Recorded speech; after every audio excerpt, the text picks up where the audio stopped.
Sur ce slide, je vous ai mis la définition de la dérivée. La dérivée, ça correspond à la pente de la tangente en un point, et mathématiquement, ça s'écrit comme ça. C'est la limite de h qui tend vers 0 de f de x plus h moins f de x sur x plus h moins x. Et ça d'ailleurs, ça correspond bien à la définition d'une pente. Je vous ai remis en bas la définition d'une pente. Une pente, c'est simplement la variation des y sur la variation des x, et ça correspond à ce qu'on monte ou ce qu'on descend sur ce qu'on avance ou recule.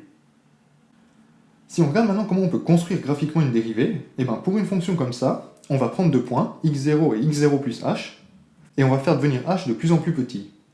Ainsi, x0 et x0 plus h vont se rapprocher de plus en plus, jusqu'au point où au final ils sont tellement proches qu'on a la pente en un point. Et c'est donc pour ça que la dérivée en un point s'exprime comme la limite de h qui tend vers 0 de f de x plus h moins f de x, le tout sur h. Et si cette limite existe, eh ben on dira simplement que la fonction est dérivable. Maintenant, ce que je vous propose de faire, c'est de regarder un peu comment on calcule une dérivée. Si on a une fonction comme ça, 2x carré plus 1, et qu'on cherche sa dérivée, qui se note f' de x, eh ben on va simplement entrer notre fonction dans la définition de la dérivée. En faisant le calcul, on aura quelque chose comme ça. Du coup, ce qu'on va chercher à faire pour résoudre ce calcul, c'est faire disparaître la limite. Mais pour l'instant, on ne peut pas encore le faire parce qu'il y a un h au dénominateur. Et comme vous le savez, on ne peut pas diviser par 0. On ne pourra donc pas faire tendre h vers 0. Du coup, je vous propose de développer le calcul. Ce qu'on voit en couleur ici, c'est l'identité remarquable qui a été effectuée. Ensuite, en distribuant, on voit qu'il y a des termes qui vont pouvoir se simplifier. C'est les termes que j'ai mis en bleu et en mauve. À l'étape suivante, on va pouvoir simplifier encore les h. Et au final, on aura quelque chose comme la limite de h qui tend vers 0 de 4x plus 2h. À ce stade, on peut faire tendre h vers 0, vu qu'on n'a plus de 0 au dénominateur. Et donc, en appliquant la limite, eh ben, il ne nous reste plus que 4x. Et ça correspond donc à la dérivée de notre fonction. Maintenant, je vous avais dit tout à l'heure que la dérivée, ça servait à étudier le comportement d'une fonction. En fait, il va y avoir trois cas possibles. Si la dérivée est positive, la fonction sera croissante. Si la dérivée est négative, elle sera décroissante. Et si la dérivée vaut 0, eh ben la fonction sera plate. Étant donné que la dérivée représente la pente, une pente de 0, ça correspond bien à quelque chose de plat. Si on retourne sur notre exemple, on avait calculé notre dérivée, qui était de 4x, et maintenant ce qui nous intéresse de savoir, c'est quand est-ce que cette pente est négative, positive ou nulle. On peut observer ça à l'aide d'un petit tableau, c'est ce que j'ai mis ici en bas à gauche, et on voit que dans un intervalle de moins l'infini jusqu'à 0, notre dérivée sera négative. Si on a par exemple x qui vaut moins 1, et ben notre dérivée vaudra moins 4, elle est bien négative.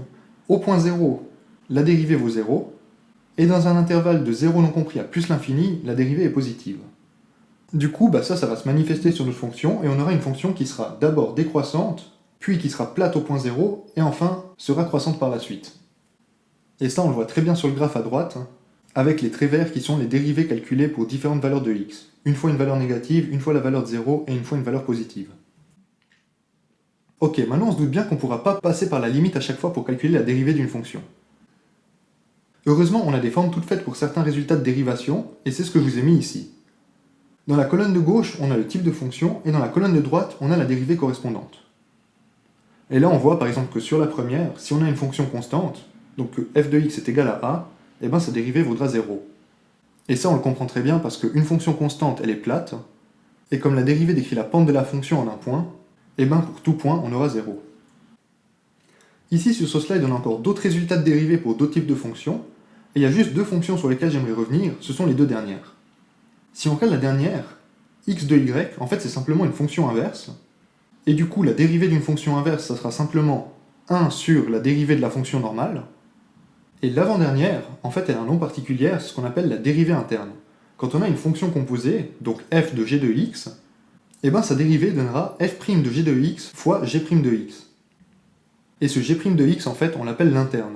Et ça, c'est un truc qu'il ne faudra pas oublier dans vos calculs de dérivée, parce que souvent, on a tendance à oublier l'interne, et ça nous donne des résultats complètement faux. Si on prend tout de suite un exemple de fonction avec une dérivée interne, on aurait f de x est égal à ln de 2x plus 5, et ça, comme je vous disais, c'est une fonction composée, avec notre première fonction f qui décrit une relation ln, et une deuxième fonction g de x qui décrit une relation de 2x plus 5. Juste en dessous, je vous ai remis la formule de la dérivée, comme ça vous l'avez sous les yeux pendant l'exemple. Et si on regarde ce dont on a besoin, on a besoin de dériver f de x, donc la dérivée de ln, ce sera 1 sur x, et on devra dériver aussi la fonction g de x, on aura donc la dérivée de 2x plus 5 qui donne 2. Maintenant, nous, dans notre cas, au lieu d'avoir la dérivée de ln de x, on a la dérivée de ln de 2x plus 5, on aura donc 1 sur 2x plus 5, Et cette dérivée, on doit la multiplier par g' de x, donc fois l'interne, et on va donc multiplier par 2.